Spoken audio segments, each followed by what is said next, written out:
ED साहब, कुछ सालों पहले आपके हवाले से एक बड़ी कंट्रोवर्सी आई थी। ये कहा गया था कि आप मुल्क छोड़ के चले गए हैं, आपने कहा है आप शायद वापस नहीं आएंगे, कुछ लोग हैं जो आपकी जान के पीछे पड़े हुए। क्या वो बात थी और कौन थे वो?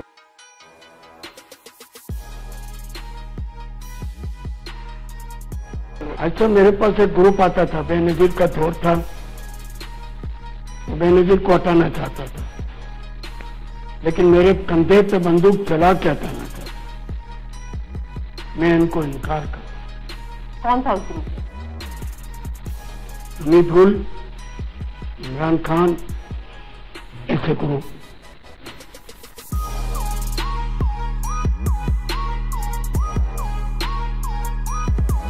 मुझे कहा आखिरी में, आप नहीं आएंगे तो हम आपको उठा के ले जाएंगे और बयान दे देंगे।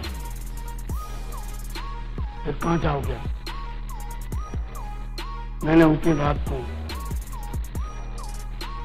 पीआई के थ्रू लंदन चले गए, मुल्क छोड़ा नहीं।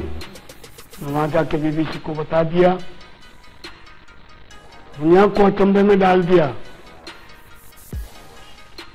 एम्बेसडर मेरे पास पहुंच गए, आपको क्या ताबूत चाहिए? मैंने कहा नहीं, ताबूत वाला बंदा नहीं, मैं खुददार हूं, लेकिन मैं फसादों में पाना नहीं। पाकिस्तानी हूं, पाकिस्तान में ही रहूंगा, कहीं नहीं जाऊंगा। थोड़ा सा माहौल ठीक हो जाए मैं वापिस आ जाऊंगा। एम्बेसडर को मैंने बता दिया, मुझे ऑफर की गई कि आपको हर किस्म की सिक्योरिटी प्रोवाइड कर देंगे। मैंने कहा मैं कोई चीज की सिक्योरिटी नहीं चाहता। आज भी मेरे दरवाजों के पास चले जाओ, एक चौकीदार नहीं मिलेगा मामू में। क्यों? इंसान, जब इंसान इंसान बन जाता है तो उनको तमाम खौफ खत्म हो जाता है। उसके बाद जब ये मसला ठंडा हो गया, आप पाकिस्तान वापस आ गए, दोबारा उन्होंने कोशिश नहीं की, या दोबारा किसी और पार्टी ने कोशिश नहीं की कि आप उनको ज्वाइन करें?